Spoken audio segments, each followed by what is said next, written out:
Minutialunguit uniltatsiaqarluta Efter få minutters pause, og kandidaterne er blevet skiftet ud med andre kandidater. Vi er i gang med kommunalbestyrelsesvalgkampagne.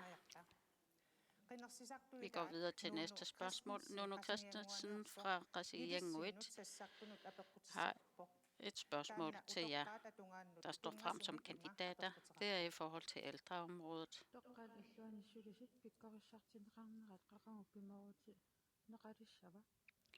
Hvornår vil man gøre alvor med kurser til ansatte i ældreområdet?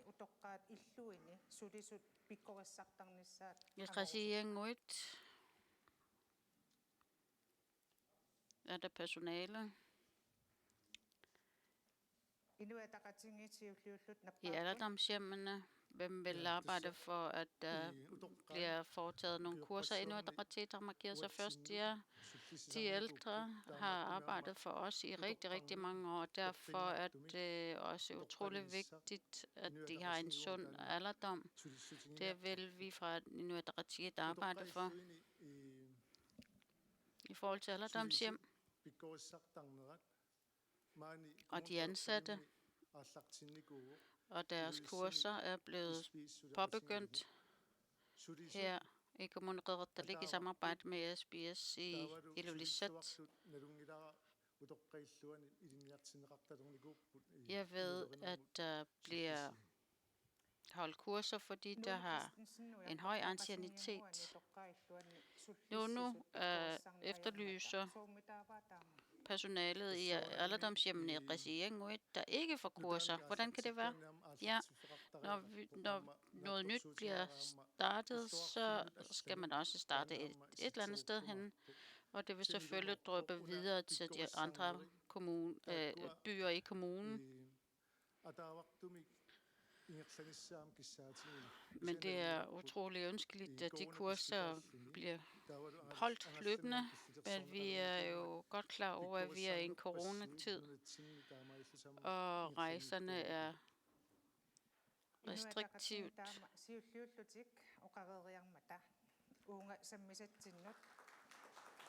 Men det håber vi selvfølgelig bliver overkommet. Ja, demokraterne i forhold til nogle spørgsmål. Personale i alderdomshjem i Qasigiannguit og deres kurser. Hvordan vil I opnå, at der bliver holdt flere kurser? Ja, tak for spørgsmålet. Først.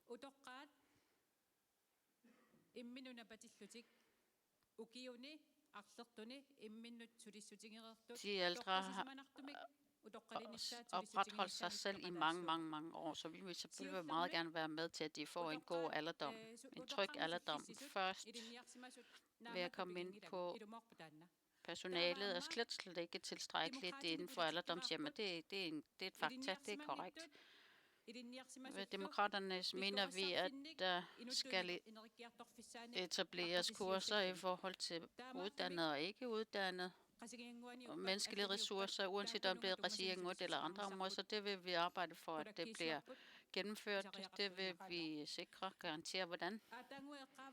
Ja, jeg har lige for et øjeblik siden været inde og sige, at der skal afholdes kurser til faglært og ikke faglært personale, netop for at sikre, at de ældre har en tryg barndom og også har et varmt hjem, som det ofte bliver kaldt. Det var demokraternes besøg og Siumut.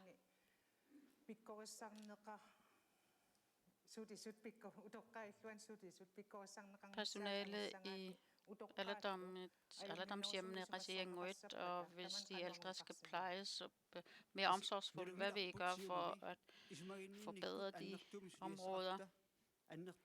Anker Samuelsen, Siumut.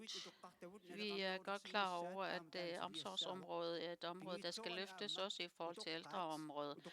Og det er utrolig vigtigt, at det sikres, at personale, der arbejder inden for ældreområdet, det kan vi ikke komme udenom. De skal have omsorg og de skal også have efteruddannelser. Så man kan slet ikke komme udenom, at de, der arbejder i ældreområder, de selvfølgelig skal have nogle kurser, sådan så de kan yde en bedre. Hvordan vil I så opnå, at de får de her kurser? Levevilkår for ældre, de skal selvfølgelig også have informationer om, hvordan de bedre kan tage vare på deres aldrende krop og deres funktioner. Og de ældre har brug for rådgivning i forhold til de områder, og så hvis personalet skal have kurser, så kan man ikke komme udenom, at den ændrer på de områder, de også skal have kurser. Siumut vil arbejde for, at der bliver afsat midler til netop de kurser. Sociale området er et område, som vi er nødt til at løfte meget, meget, meget bedre.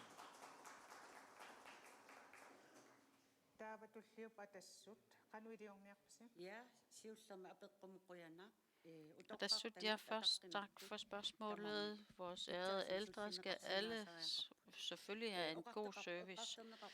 Ja, man har været inde på, at der er nogen, der har sagt, at der skal også være kurser, men altså, og så bliver der nævnt corona. Altså, vi lever i et digital verden nu. Der er ingen hindringer i, uanset hvor du sidder, uanset hvilke regioner du sidder i, at du kan modtage kurser.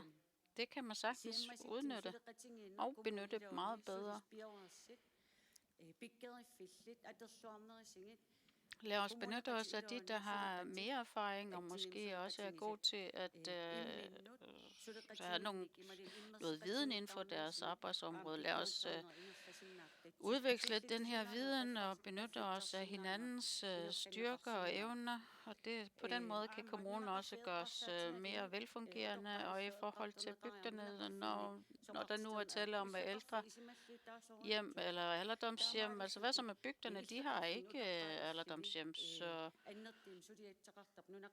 der er også rigtig mange ældre fra bygderne, som også det skal varetages i de samme alderdomshjem, så der skal vi også have løftet, og vi håber selvfølgelig, at det er utrolig vigtigt, at vi kommer til, at vi også ser på bokollektive. Så altså her er det tale om kurser og ikke bokollektive. Ja, altså det er i forhold til uddannelser eller i forhold til kurser, så skal vi benytte os af udbrede digitale kurser. Det skal vi blive meget bedre til. Nalerak.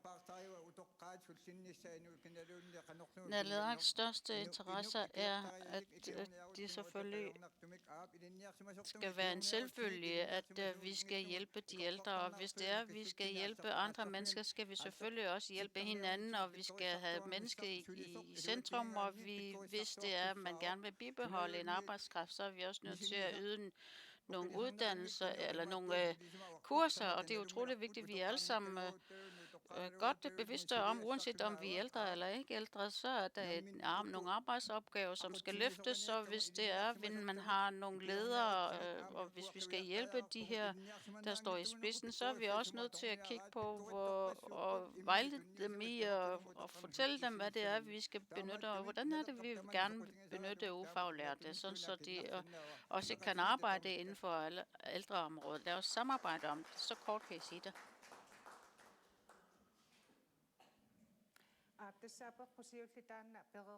Ja, det var så første spørgsmål. Så er der mulighed for spørgsmål inden fra salen. Andreas, værsgo. Agistok har spurgt i forhold til parkeringspladser.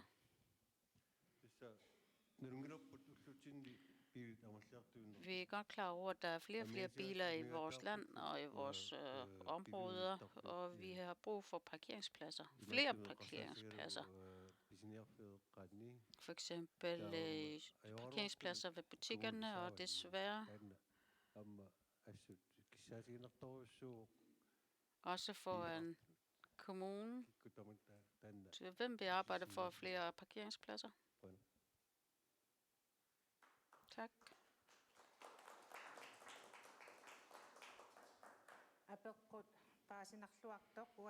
Meget forståeligt spørgsmål. Flere parkeringspladser. Hvad vil I gøre for her, I der står her som kandidater her i Asiat? Forbedrede parkeringspladsmuligheder, det kan man måske kalde det. Er det sødt? Tak for spørgsmålet. Det er korrekt, at det er meget svært at finde parkeringspladser her i Asiat.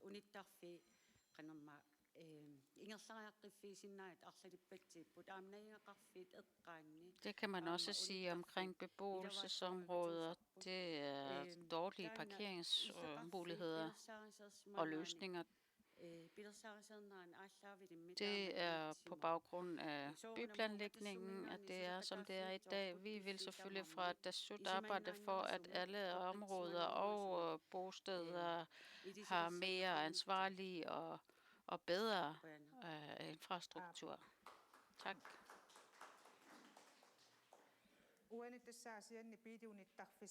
Altså her i Asiat, der i forhold til parkeringspladsen, altså vejnettene, der allerede ikke er særlig gode, altså det har vi jo bemærket nu her, hvor vi er her. Hvad skal man prioritere? Vejnet i byen eller parkeringspladser?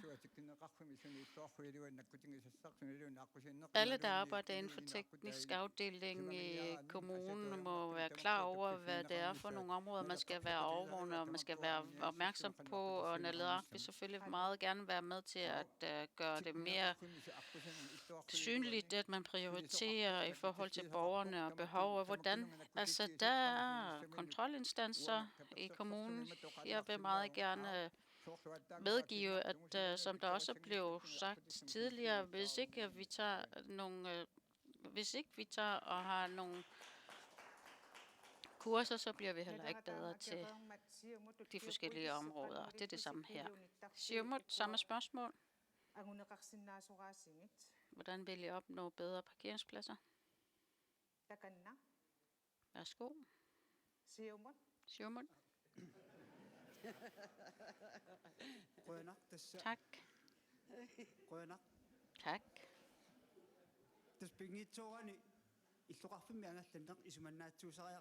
Ja, det skal selvfølgelig være forsvarlige vejnet og trafik, også fodgængere og deslige.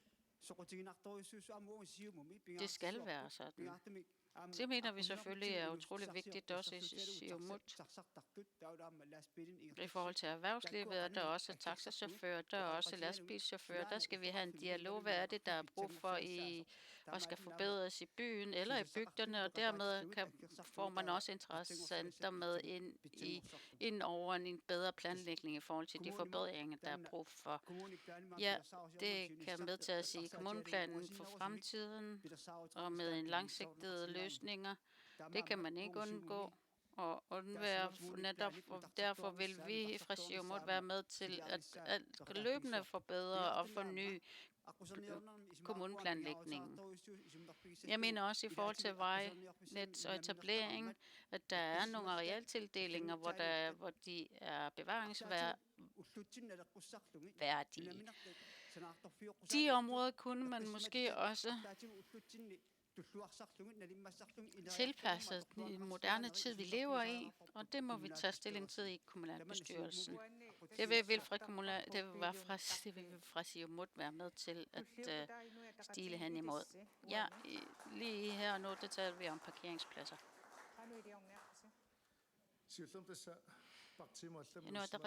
Ja, hvis det er, man er flyttet over til et andet parti, så er det måske lidt svært at holde styr på de partier, man stiller op på vegne af.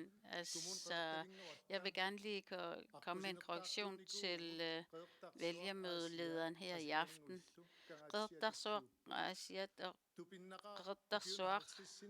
Er ikke de områder, hvor vi har siddet i spidsen, men det er utroligt at se, at i og med, at vi har sat os i spidsen i nogle byer, så er der inden for 14, der er bedre vejnet. Det må vi lige lægge mærke til. Jamen i forhold til parkeringspladser, ja, der kan man samarbejde med erhvervslivet, og i forhold til parkeringspladser, der kan de måske spytte en klat penge og finansiere med i forhold til forbedring af parkeringspladser. De skal være mere villige til at være med til at finansiere bedre parkeringsmuligheder. Så I smider ansvaret videre til erhvervslivet. Ja, hvis man er i en by, og man bor sammen i en by, og man har et erhverv, hvad er så problemet med, at man som naboer samarbejder? For eksempel, hvis vi tager Pacific, så er der Pacific områder, der skal renoveres, og derfor kan man også i forhold til affaldshåndtering også samarbejde med de forskellige erhvervsdrivende og erhvervslivet. Hvad er problemet i det? Det burde være ganske almindeligt, at man gør det. Ja. Hvad mener I, demokraterne, om det? Ja, det er fuldstændig korrekt, for det er butikkerne, der har et ansvar for, at der er gode parkeringspladser i deres områder. Også at det er gode fodgængerforhold.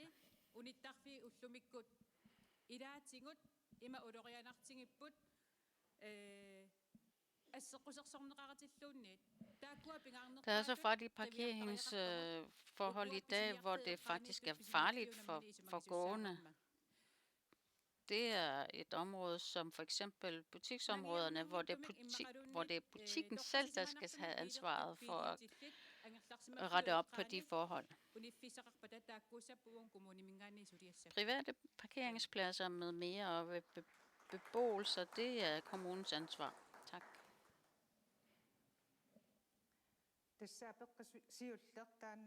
Det var første spørgsmål. Vi går videre til næste spørgsmål. Der er endnu et spørgsmål. Andreas sidder med ansvaret for, at de spørgsmål bliver videreført. Ja. Bo Kvist har et spørgsmål. Det er i forhold til erhvervslivet. Tak. Mit første spørgsmål er til Siumut. I mandags her, under en valgkampagne, også i aften, der hørte vi, at der var en masse problemstillinger, der blev stillet og fremlagt fra borgerne, og derfor er spørgsmålet, hvis I kommer til at sidde i spidsen i den position, at I sidder i førersædet, hvad er det for nogle alternative ændringer og løsninger, I har i forhold til socialområdet? Hvordan vil I aktivt gøre borgerne inddrage borgerne bedre? Hvad kan vi glæde os til i forhold til forbedringer inden for kommunen? Der er mangel på kulturhus, svømmehal. Asiat er jo en uddannelsesby, og også i forhold til Rasienguet. Og jeg har også et spørgsmål til Inuit Ataqatigiit, jeg gerne vil stille.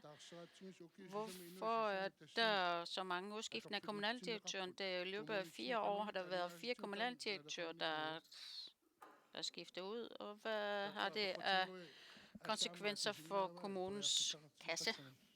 Jeg har også andre spørgsmål, hvis jeg får mulighed for det. Tak. Ja, i forhold til Bo's spørgsmål, ja, der var en del spørgsmål, ja, men i forhold til erhvervslivet og en ny erhvervstiltag. Lad os lige prøve at finde et svar på det. Når og hvis visse partier sætter sig i førersædet. Ja, der har været et spørgsmål omkring erhvervslivet, så det sender vi videre til kandidaterne. Ja, erhvervslivet her i Kommunerepublik. Og hvis erhvervslivet skal fungere bedre, og der skal etableres nye erhverv, hvad vil I så gøre? Vi er desuden meget gerne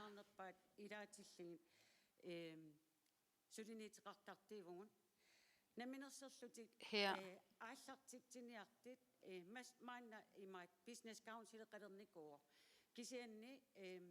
kom ind på, at der er blevet etableret et Arctic Business Council. Det har vi været med til at etablere. Og de erhvervsdrivende, som fisker og fanger der skal vi samarbejde med kommunen i forhold til at bevare miljøet og omgivelserne. Og det skal vi selvfølgelig samarbejde med relevante interessenter og områder. I forhold til bygderne, så er man begyndt at indhandle silfedt. Og der kan man også benytte sig meget bedre af ressourcerne i form af sælskind. Hvordan vil I gøre det bedre? Altså indhandlingen af skind, de der er etableret og indhandler skind, de har meget lidt indkomst. De bruger næsten al deres omsætning til selve foretagendet. Så når man så sælger skindet videre, så er det 5 gange, at man kan sælge det for. Og hvis man tænker på samarbejde med KNAPK og Great Greenland, så er det kommunen selv egen interesse og et ønske om at komme ind og være med i forhold til videreudviklingen af erhvervet. Ja, så står de frit til at komme med et samarbejdsgrundlag. Ja, det var en mulighed, at alle kunne samarbejde. Næste kandidat, Akra Samuelsen, Siumut. Ja, netop i forhold til de erhvervsområder, og hvis det skal være en succes. For det første er der ikke en erhvervspolitik her i den her kommune. Vi som kommunalbestyrelse er nødt til at tage stilling til DMO og ikke kun afvente DMO og Arctic Business Council. Det er utrolig vigtigt, at vi skal være med til at danne målsætninger for, hvad borgerne selv og erhvervslivet selv vil i forhold til målsætningen. Kan du komme med et enkelt spørgsmål måske? I Siumut har vi nogle forberedelser i forhold til næste valgperiode, sådan så at borgerne kommer med i betragtning i forhold til høringer, for det er utrolig vigtigt at høre, hvad de har af betragtninger. Vi som kommune skal være forsigtige med, at kommunen ikke skal konkurrere mod erhvervslivet, de private erhvervsliv, for det er utrolig vigtigt, at kommunen danner grundlag for videreudvikling af erhvervslivet. Det er utrolig vigtigt, at kommunen har en erhvervspolitik. Det kan vi ikke undvære. Det kan vi heller ikke undgå. Det vi kommer til at arbejde for som det primære er, at der bliver etableret en erhvervspolitik. Tak til Siumut. Hvis erhvervslivet skal udvikles i Kommunertalik, jeg mener demokraterne. Tak for spørgsmålet. Først vil jeg sige, at de, der allerede har været folkevalgt de seneste 4 år, har sagt, at der ikke er en erhvervspolitik. At det er arbejde effektivt.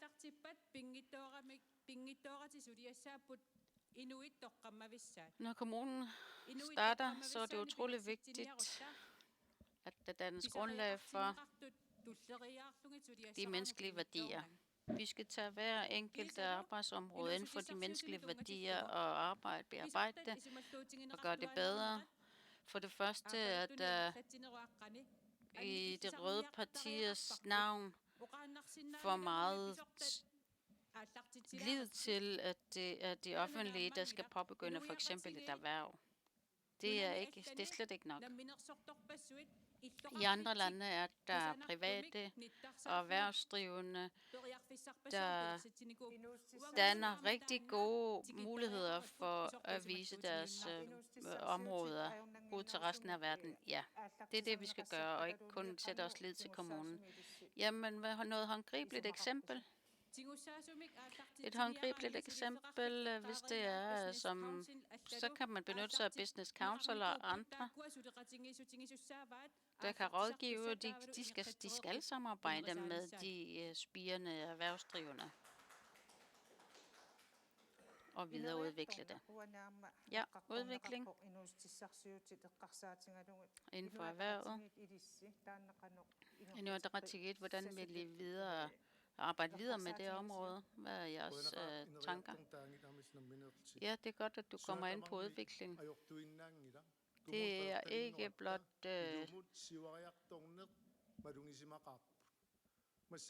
negativ udvikling. Vi har i dag fået arbejdsløsheden ned på 2,4. Der er næsten ingen arbejdsledige. Og vi skal også huske, at ved sidste valgperiode, der blev vi målt og varet, da vi ville være en kommune for os selv. Der blev sagt, at der vil være flere millioner underskud, da vi blev kommune i 2018. I løbet af det første år, så var der 30 arbejdsløse. 30 millioner, og i 2021 er der 121 millioner afsat til byggeri, for eksempel. Så derfor kan man ikke sige, at alting det er armod og dårlige tider. Jamen altså, borgerens spørgsmål var udvikling af erhvervslivet. Kan du lige fokusere på det spørgsmål? Ja, selvfølgelig er det sundeste, hvis det er erhvervsdrivende og erhvervslivet, der selv opstarter de områder og fremmer det og udvikler det. Vi i kommunen har ikke mulighed for at etablere nye og større erhvervsområder, for vi skal ikke konkurrere med de private og erhvervslivet. Ja, hvad vil I gøre, siger du? Jamen altså, man kunne jo kigge på, at man kan være behjælpelig overfor de mindre initiativer. Og der kunne man måske kigge på skatteprocenten i forhold til nye initiativer, og måske kunne de ligge på 5% eller mindre i forhold til de første år, hvor de skal afdrage på noget skat. Det var en mulighed. Ja, Inuit Ataqatigiit var inde på at sige, at man uden smerter måske kunne sænke skatteprocenten til erhvervsdrivende. Ja, hvad siger I til partiet, eller hvad siger I til det, i Naleraq?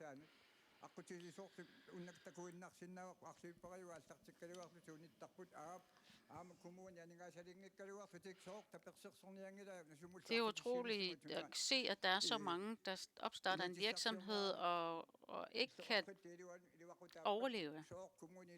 Hvorfor er det, kommunen ikke er bedre til at være fødselshjælp og støtte op omkring de første par år, sådan så det bliver en succes?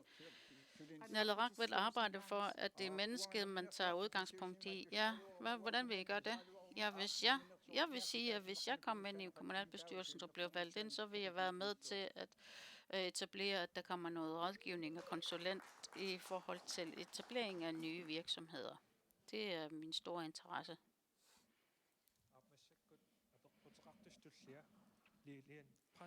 Jeg er den næste, der har et spørgsmål, er Lilian Brandhej. I forhold til ikke-synlige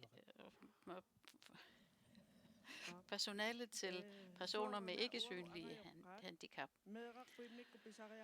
Hvorfor er det, vi forældre, som har et barn med særlige behov, altid støder ind på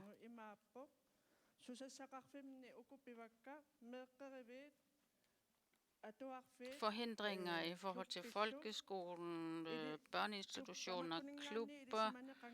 Der er ikke nogen, der har kendskab til ikke-synlige handicap hos personer med handicap. Der bliver ikke holdt kurser, der er ikke relevant informationer omkring. Altså, kan du lige gentage spørgsmålet? Altså, det er for personer med handicap, med ikke-synlige handicap, det vil sige, hvem vil give mulighed for, at personale, enten om det er i børneinstitutioner, klubber eller andre steder, at de får efteruddannelser eller kurser?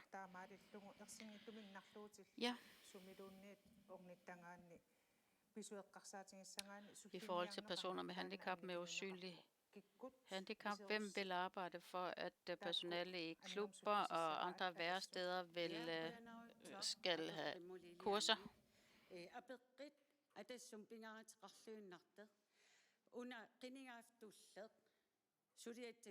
Det er et utroligt vigtigt spørgsmål, som Atassut også fokuserer på. Det er en af de vigtige målgrupper, som Atassut vil fokusere på. Børn med usynlige handicap, og som har svært ved et samliv med andre. De skal have en særskilt klub og værested.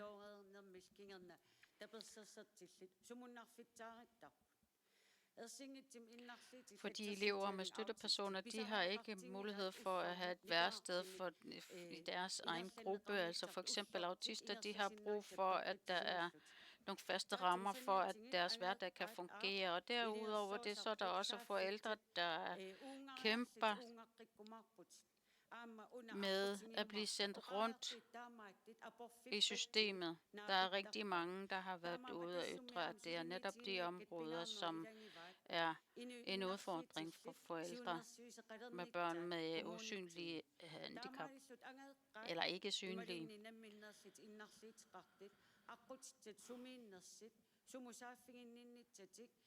Og der er blandt også de personer med handicap, de har heller ikke mulighed for at vide, hvor de skal henvende sig, og det skal forbedres, så de ikke føler sig alene, og de har en klar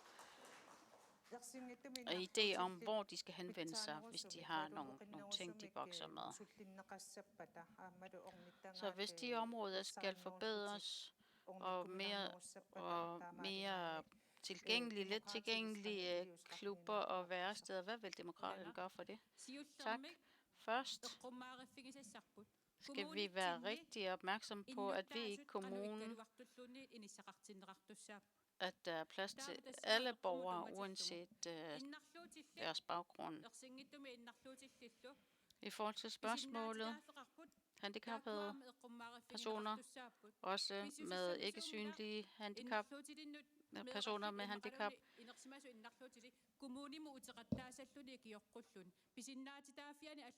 Det kan ikke være rigtigt, at de skal henvende sig frem og tilbage med rundt i systemet i kommunen. Der er allerede nogle retningslinjer, der skal overholdes. Så derfor personale i børneinstitutioner, klubber og folkeskole med mere, der kommer vi tilbage til det område netop, at der ikke er nok af uddannet personale. Og hvis kommunen skal køre på skinner, eller hundeslæden skal køre så godt som muligt, så er vi nødt til at tage de her personale og så tage den enkeltvis, sådan så de tager nogle kurser, der er nødvendige. Så vi taler om varme hænder, det skal altså gøres mere håndgribeligt.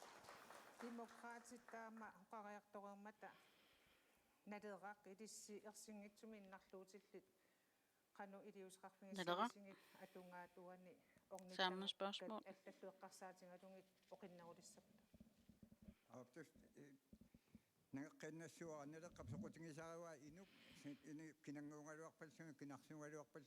Jeg tager det op, hvor jeg slap.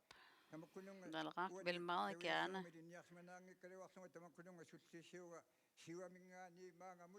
fokusere på det netop kernen i vores politik. Det er, hvis det er, at du står og har brug for nogle ting, og du har brug for at henvende dig, og hvis ikke der bliver banet for, at du kan henvende dig, at du har nogle ting, du skal have arbejdet med, så er det utrolig vigtigt, at der er et stykke papir, at bliver registreret, at de ved, hvor de skal tage hen, og systemet skal kunne tage imod den, uanset hvilken person du er, hvilken baggrund du er, så skal du have mulighed for at modtage hjælp, og det er Naderaks interesse og politik.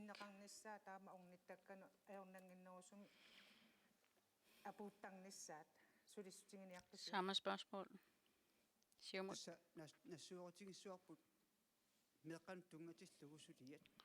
Vi skal erkende, at i forhold til arbejdet med børn, der har vi altså nogle ret tunge områder, som stadigvæk skal løftes, og udfordringer, også i forhold til støttepersoner.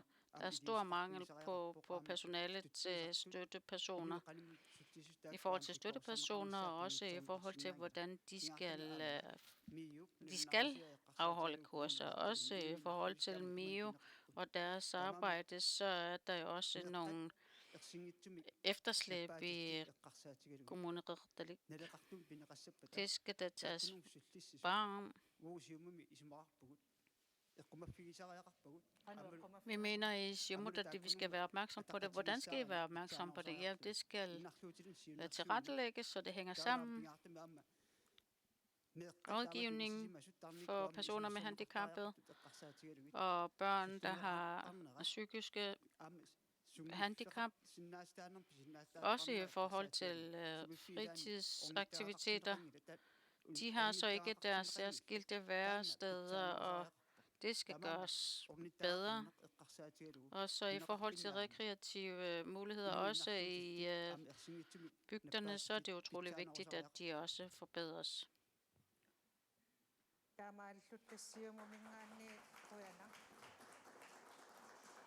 Tak til Siumut. Personer med handicappede, som ikke er synlige, og deres væresteder, eller etablering af kommende etablering af væresteder. Hvad kan I forestille jer? Ja, jeg vil først komme ind på, at der er en lovgivning fra 2019, hvor der står, at der skal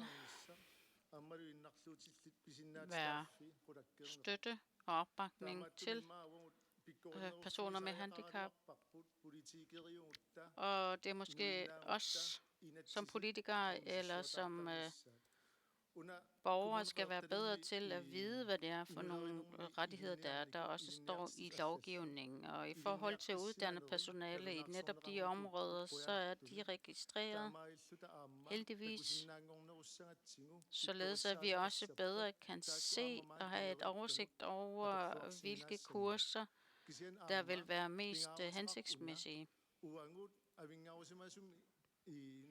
Men det er også utrolig vigtigt at vide, at vi skal være bedre til at kigge i forhold til andre lande, hvordan de løser netop de samme problemstillinger.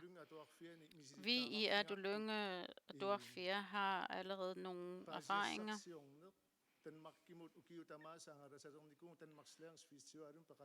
Vi er med i Danmarks Læringsfestival hvert år i Danmark.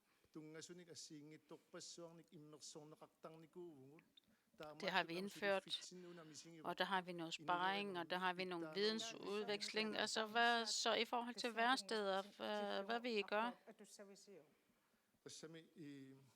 Vil I benytte jer af de erfaringer, har gjort det? Ja, som jeg har sagt, altså personer med handicap og med ikke synlige handicap, det er ikke mange år, der har været erfaringer med det her i vores land, og derfor er vi også fra Inuit Ataqatigiit klar til at være med til, at der bliver holdt kurser for forældre, også i forhold til de faglærte personale her. De skal også benyttes meget bedre. Tak.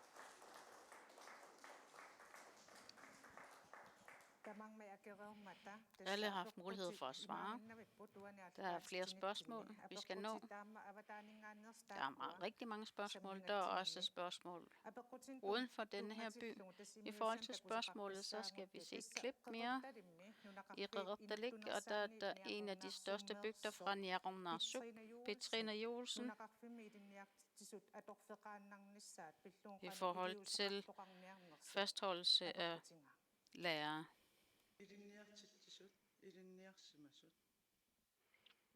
Uddannet lærer.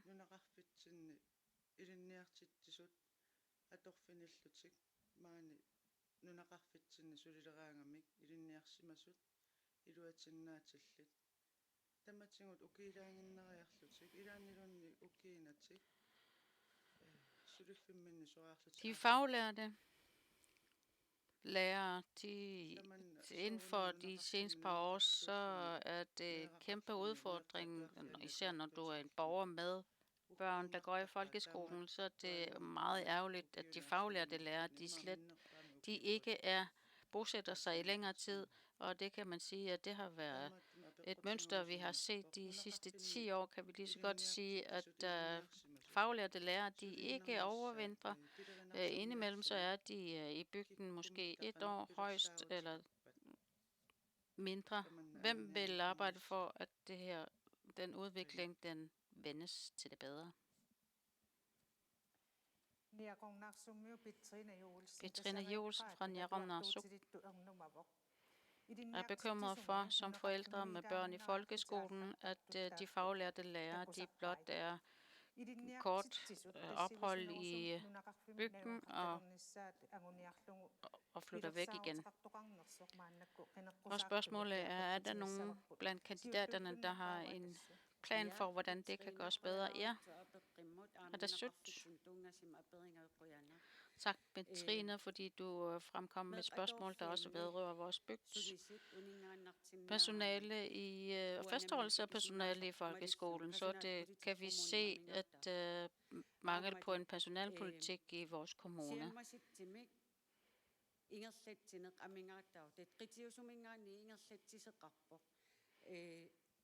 Der er centralstyring, det kan vi se. Der er Njaromnarsuk og Gangatia. Og en anden by bliver styret fra en anden by, for eksempel Gangatia.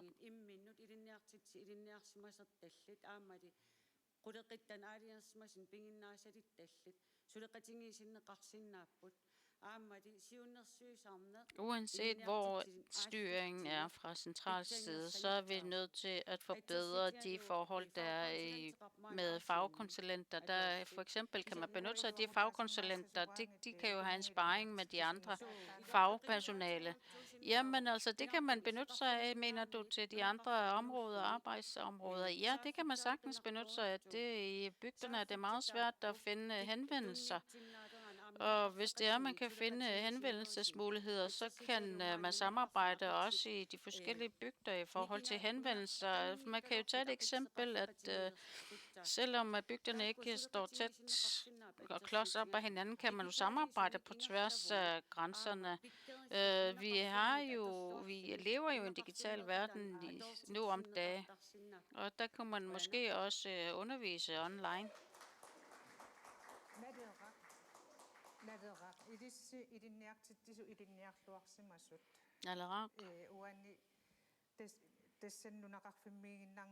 Fastholdelse af faglært lærere i Njaromnarsuk.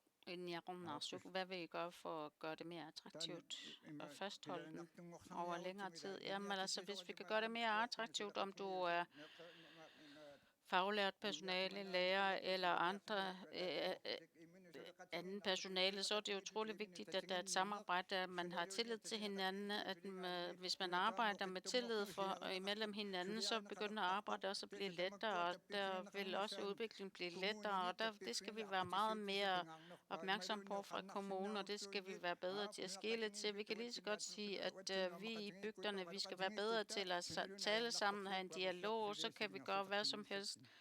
Næsten hvad som helst for at komme videre ud fra de problemstillinger, vi oplever.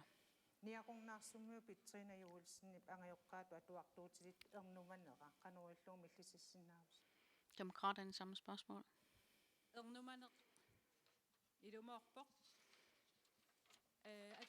Ja, det er korrekt. Det er bekymrende i forhold til fastholdelse af faglært personale.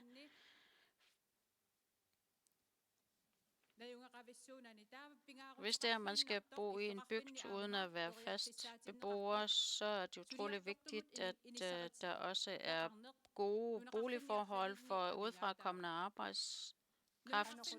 Det er der stor mangel på, at der er store problemer med i de forskellige bygder. Hvad vil I gøre ved det? Hvis der er trygge forhold for faglært personale, så vil fastholdelsen også være nemmere.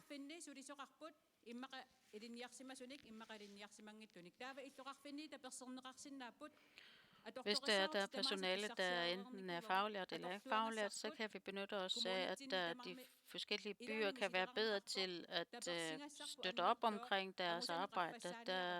Hvis det er, at vi skal opnå bedre resultater i folkeskolen, så er vi også nødt til at have en meget mere alsidig og bred sparring.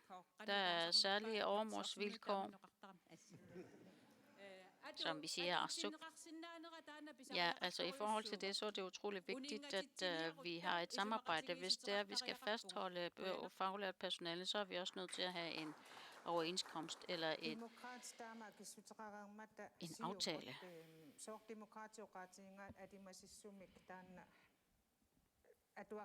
Som demokraterne har været inde på, at en alsidig og bred undervisningsform, Siumut, hvad mener I det? Hvad mener I om det? Kunne det være en løsning? Ja, det kunne være en del af løsningen, og det er også utrolig spændende at høre og interessant fra Siumuts side at høre, at det behov, der er i forhold til lærere i de forskellige bygder, de har meget store behov for, at man kommer hen til den og har en sparring med den tidligere i forhold til ordningen, og der har der været nogle rejsehold.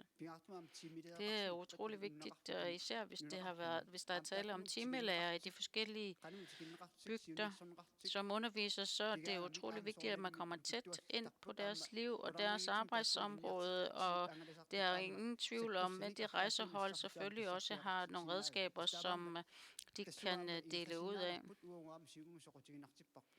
Det er korrekt, det mener vi også er rigtig spændende og interessant at dykke ind over det område.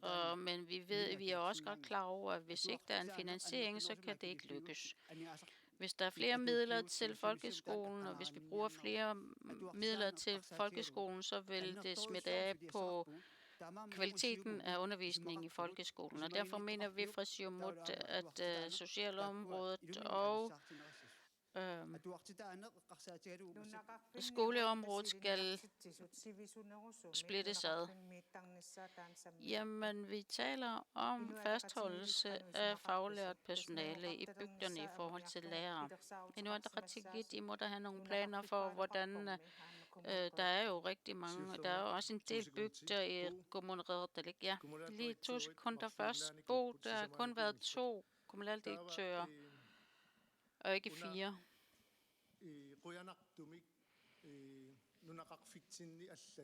Men heldigvis er der også i de andre bygder, så har vi stabile lærere, heldigvis.